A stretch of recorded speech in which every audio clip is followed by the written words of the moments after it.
Assalamualaikum warahmatullahi wabarakatuh. Salam sehat dan sejahtera untuk kita semuanya. Anak-anakku yang hebat dan cerdas, kita jumpa lagi hari ini. Dan kita akan melanjutkan pembelajaran tema 1, subtema 2, manusia dan lingkungan. Dengan muatan pelajaran Bahasa Indonesia, IPA, dan SPDP. Namun kita berdoa terlebih dahulu untuk kegiatan ini agar berjalan dengan lancar dan bermanfaat sesuai tuntunan agama dan keyakinan kita masing-masing. Berdoa dipersilahkan.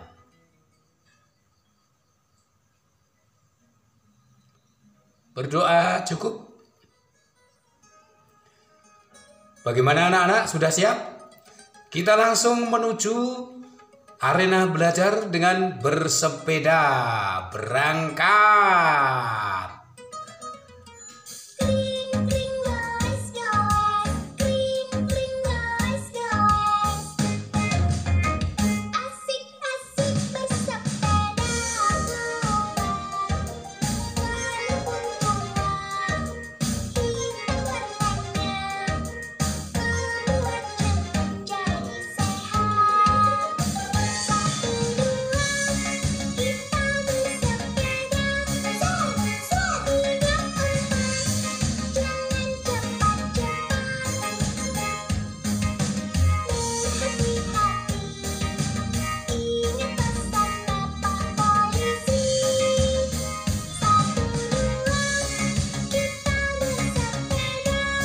Nah, anak-anak, setelah kalian mencermati ilustrasi video tadi, ada beberapa hal penting yang dipelajari. Ngomong-ngomong, Pak Guru ada loh di video itu. Tapi jangan bilang siapa-siapa ya. Coba sekarang kamu jawab pertanyaan-pertanyaan ini berdasarkan ilustrasi tadi. Yang pertama, peristiwa atau kegiatan apa yang nampak pada video itu? Nah, oh iya, ada yang bersepeda, tapi ada juga yang naik kendaraan bermotor atau bersepeda motor, ya. Kemudian yang kedua, coba menurut pendapatmu aktivitas manakah yang lebih menyehatkan, bersepeda atau bersepeda motor? Iya, tentu saja lebih menyehatkan bersepeda. Yang ketiga, benarkah aktivitas manusia seperti bersepeda, berjalan, berlari, dan lainnya sangat dipengaruhi oleh kerja organ gerak manusia? Ya, tepat. Benar sekali. Sebab kecepatan atau kekuatan gerak akan sangat dipengaruhi oleh kondisi organ gerak itu sendiri. Berikut adalah bacaan yang menggambarkan bagaimana pengaruh organ gerak manusia terhadap aktivitas manusia sehari-hari. Bersepeda. Bersepeda merupakan kegiatan yang menyenangkan sekaligus menyehatkan. Sepeda bisa dikatakan sebagai alat transportasi darat yang murah, praktis, dan mudah dikendarai. Banyak orang memanfaatkan sepeda untuk pergi ke kantor, sekolah, pasar, dan lain-lain. Sepeda juga ramah lingkungan karena tidak menggunakan bahan bakar minyak, sehingga tidak menimbulkan polusi.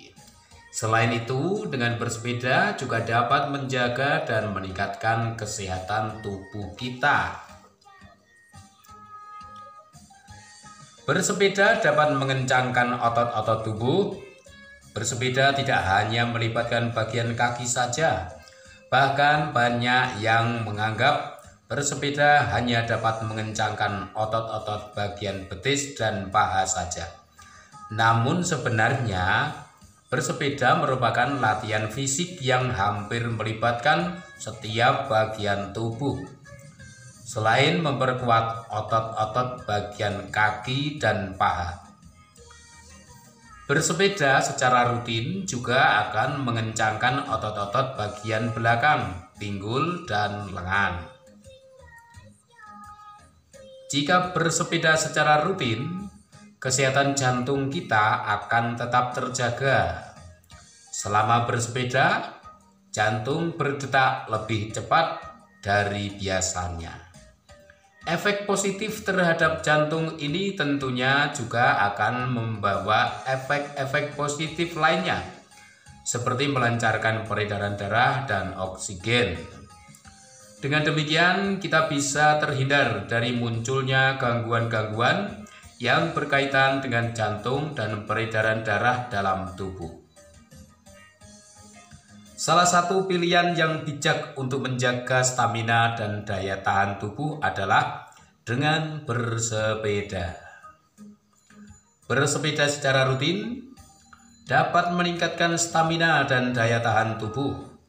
Hal ini akan membuat kamu selalu bugar dan berenergi setiap harinya. Bersepeda juga merupakan olahraga yang dapat membakar kalori dalam tubuh. Oleh karena itu, bersepeda dapat menurunkan berat badan. Timbunan lemak-lemak dalam tubuh kita yang menyebabkan kegemukan akan terbakar dan lambat laun akan hilang. Tubuh kita pun akan kembali menjadi ideal. Oleh karena bisa membakar kalori dalam tubuh, maka bersepeda juga dapat menurunkan risiko terkena penyakit diabetes. Penyakit diabetes disebabkan karena tingginya kadar gula dalam darah. Kadar gula dalam darah bisa tinggi karena gula atau glukosa yang kita konsumsi setiap hari dalam tubuh kita berubah menjadi kalori dan tidak mampu kita ubah menjadi energi. Timbunan kalori tersebut akan memicu meningkatnya kadar gula darah. Adapun penyakit diabetes sendiri bisa menjadi penyebab munculnya penyakit-penyakit lainnya seperti jantung, stroke, kulit, mata, ginjal, dan penyakit lainnya. Manfaat bersepeda yang lainnya adalah mengurangi stres. Seperti telah dijelaskan di atas, bahwa bersepeda merupakan kegiatan olahraga yang menyenangkan. Bersepeda memberikan hiburan tersendiri bagi kita. Pada waktu pagi dan sore hari, untuk bersepeda sambil melihat-lihat indahnya pemandangan dan suasana sekitar cukup efektif untuk mengurangi stres. Nah, setelah kita membaca, berikutnya adalah kita pelajari tentang ide pokok dari masing-masing paragraf dari bacaan tersebut. Pada paragraf yang pertama, ide pokoknya adalah bersepeda merupakan kegiatan yang menyenangkan sekaligus menyehatkan. Nah, tugas anak-anak adalah menentukan ide pokok pada paragraf 2, 3, 4, 5, 6, dan 7. Sebagai tugas ya, jangan lupa dikerjakan. Baik anak-anak, segera kita masuki muatan pelajaran yang kedua adalah ilmu pengetahuan alam. Coba kamu amati aktivitasmu sehari-hari. Saat kita berjalan, mengapa kaki kita bisa bergerak? Mengapa juga tangan kita bisa berayun, memegang, menggenggam? Ya, kaki dan tangan kita bisa bergerak karena pada kaki dan tangan kita terdapat tulang dan otot. Tulang dan otot inilah yang bisa menggerakkan tangan dan kaki kita. Tulang dan otot merupakan alat gerak. Organ gerak pada hewan dan manusia memiliki kesamaan. alat-alat gerak yang digunakan pada manusia dan hewan ada dua. Ada dua macam, yaitu alat gerak pasif berupa tulang dan alat gerak aktif berupa otot. Kedua alat gerak ini akan bekerja sama dalam melakukan pergerakan, sehingga membentuk suatu sistem yang disebut sistem gerak. Baik, selanjutnya mari kita amati gambar berikut tentang alat gerak manusia. Kita lihat dari atas adalah tengkorak, kemudian di bawahnya rahang bawah, di bawahnya adalah tulang leher, kemudian tulang selangka, tulang belikat, di bawahnya adalah tulang dada, dan tulang belakang. Kemudian pada bagian tangan di bawah ada tulang pengumpil, tulang hasta, tulang telapak, tulang jari tangan. Kemudian di bawah bagian organ gerak bawah adalah kaki, tulang paha, tulang kering, tulang betis, tulang tempurung lutut, kemudian tulang pergelangan kaki. Nah, ini adalah tulang-tulang yang dapat menggerakkan tubuh kita. Nah, setelah kita belajar tentang ilmu pengetahuan alam, berikutnya akan kita masuki bagian yang ketiga, SBDP. Nah, tentunya anak-anak pernah mendengar apa yang disebut dengan cover buku. Cover atau sampul buku merupakan cerminan dari keseluruhan isi buku. Cover atau sampul merupakan bagian terluar dari buku yang terdiri atas dua sisi, yakni depan dan belakang. Kedua sisi ini saling mendukung dan melengkapi serta menguatkan isi dari buku. Cover yang baik adalah yang bisa mempengaruhi dan menarik minat orang untuk membaca isi buku secara keseluruhan. Untuk itu, maka sebuah cover harus memenuhi unsur-unsur sebagai berikut.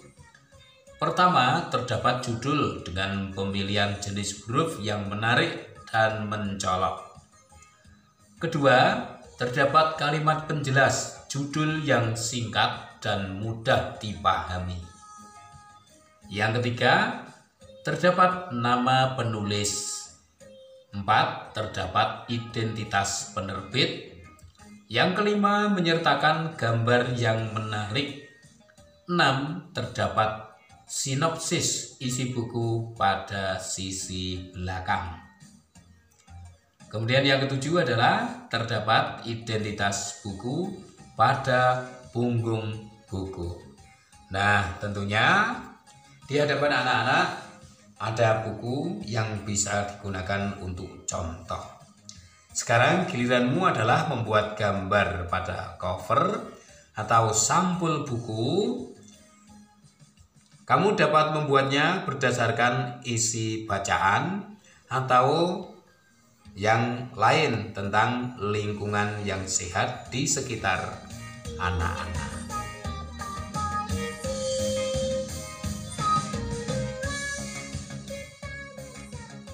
Baik anak-anak, demikian pembelajaran kita pada hari ini.